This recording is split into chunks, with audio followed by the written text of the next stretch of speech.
A very good morning to everybody. आज Hindi grammar में हम चैप्टर नंबर 3 मात्रा और शब्द इनको पढ़ेंगे।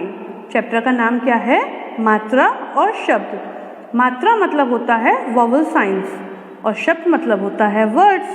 तो हम मात्रा और शब्द मतलब वॉवल साइंस और वर्ड्स को पढ़ेंगे। बच्चों, ज़रा इन शब्दों को बोलकर देखिए। यहाँ पर आपको दो चित्र दिखाई दे रहे हैं, एक है मोर और एक है मैना। तो ये क्या है? ये है मोर और ये क्या है? ये है मैना। मोर बोलते समय आप म प्लस ओ प्लस र प्लस अ ध्वनियों को तथा मैना बोलते समय आप म प्लस ए प्लस न प्लस आ ध्वनियों को एक साथ बोलते हैं। ध्वनियाँ क्या होती हैं? हमने पिछले चैप्टर में पढ़ा था कि ध्वनियाँ क्या होती हैं। बताइए, ध्वनियाँ क्या होती हैं? ध्वनियाँ वे वर्ण होते हैं जिनके और टुकड़े नहीं किए जा सकते। तो मोर बोलते समय हम 4 ध्वनियाँ और मैना बोलते समय भी 4 ध्वनियों का प्रयोग करते हैं। परंतु जब आप इन शब्दों को लिखते हैं तो मोर में आने वाली ओ ध्वनि और मैना में आने वाली ए एवं आ ध्वनियों का रूप बदल जाता है।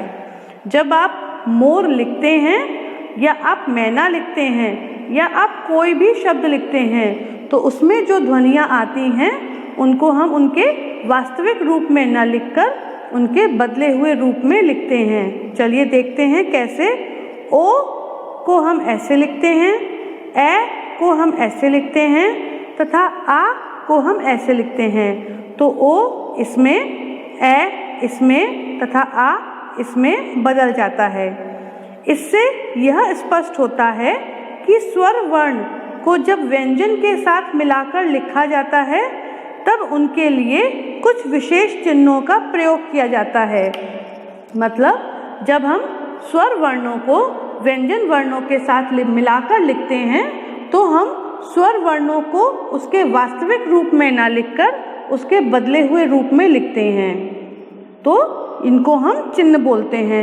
ये चिन्ह ही स्वर की मात्राएं होती हैं और ये जो चिन्ह होते हैं ये ही क्या होती हैं? स्वर की मात्राएं।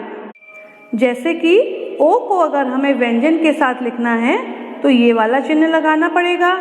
ए को व्यंजन के साथ लिखना है तो ये चिन्ह, और आ को व्यंजन के साथ लिखना है तो ये चिन्ह। तो ये तीनों चिन्ह ही स्वर की मात्राएं कहलाती हैं।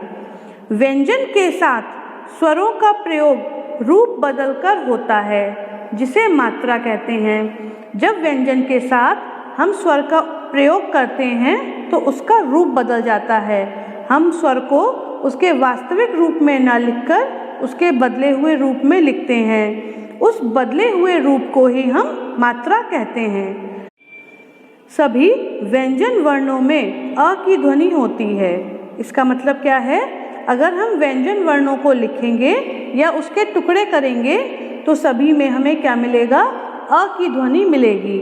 अ को छोड़कर प्रत्येक स्वर की अपनी अपनी मात्रा होती है।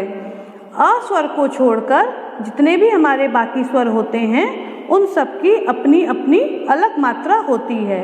मतलब अगर हम हर स्वर को किसी व्यंजन के साथ मिलाकर लिखेंगे तो हर स्वर के लिए एक अलग प्रकार का चिन्ह निश्चित किया गया है। ये देखिए, स्वर की मात्राएं मतलब कौन से स्वर से कौन सी मात्रा बनती है उसको देखेंगे। यहाँ पर आपको स्वर दिख रहे हैं, यहाँ पर उस स्वर से बनने वाली मात्रा को देख रहे हैं। यहाँ पर व्यंजन का उपयोग मात्रा के साथ किया जाता है वो दिखाई दे रहा है और यहाँ पर उस व्यंजन से शब्द बनाकर दिखाया गया है। जैसे कि अ की हमारी कोई मात्रा नहीं होती तो हमने क्या लिखा? आधा क प्लस आ। जैसा कि अभी मैंने आपको पढ़ाया था, जितने भी व्यंजन होते हैं उन सभी व्यंजन वर्णों में अ की ध्वनि होती है। तो ये हो गया क और इससे शब्द बना कम। दूसरा है आ को जब हम किसी व्यंजन के साथ मिलाकर लिखेंगे तो ये चिन्ह लगेगा। जैसे कि आधा का और आ, तो ये बन गया का। और शब्द बन गया हमारा काम। उसी प्रकार है ई। ई को जब हम किसी व्यंजन के साथ मिलाकर लिखेंगे या बोलेंगे तो उसका चिन्ह ये होगा, जैसे अधक का और ई का चिन्ह की, बना किला। ई ये हमारा चिन्ह हुआ, अधक का और ई का चिन्ह की, तो बना कील। उ को जब हम व्यंजन के साथ मिलाकर लिखेंगे तो ये वाला चिन्ह लगाना होगा, जैसे अधक का और उ, कु, शब्द बना कुमार। उ को अगर हम व्यंजन के साथ मिलाएंगे तो हमको ये वाला चिन्ह लगाना होगा, अधक का और उ का चिन्ह या मात्रा, बना कू, शब्द बना कूप। री, ये क्या है? री। री की मात्रा या री का चिन्ह जब स्वर के साथ लगाते हैं तो ऐसा होता है, क, री का चिन्ह क्री, शब्द बना कृषक। ए का चिन्ह होता है ये, और क के संग अगर हम व्यंजन के संग ए को लगाएंगे, ए के चिन्ह को, तो बना के, शब्द बना केला। ए को अगर हम व्यंजन के साथ मिलाकर लगाएंगे तो ये वाला चिन्ह या मात्रा लगानी होगी, अधक का ए का चिन्ह बना कै, शब्द बना कैदी। ऐसे ही ओ का चिन्ह व्यंजन के साथ मिलाकर लिखा तो को, शब्द बना कोयल। और लास्ट में ओ का चिन्ह, और अगर व्यंजन के साथ मिलाकर लगाया तो बना कौ, शब्द बना कौआ। तो एक बार फिर से देखते हैं सारी मात्राओं को। अ की कोई मात्रा नहीं होती, आ, इ, ई, उ, री। फिर से देखें, अ की कोई मात्रा नहीं है, आ के लिए इस चिन्ह का प्रयोग करते हैं, ई के लिए इस चिन्ह का प्रयोग करते हैं, ई के लिए हम इसका प्रयोग करते हैं, उ, री। ए के लिए हम इस चिन्ह का प्रयोग करते हैं, ए के लिए इस चिन्ह का प्रयोग होता है, ओ के लिए इस चिन्ह का, और ओ के लिए इस चिन्ह का। तो इस प्रकार हमारे स्वर तो होते हैं 11, लेकिन मात्राएं हमारे पास 10 ही होती हैं। क्यों? क्योंकि अ की मात्रा नहीं होती।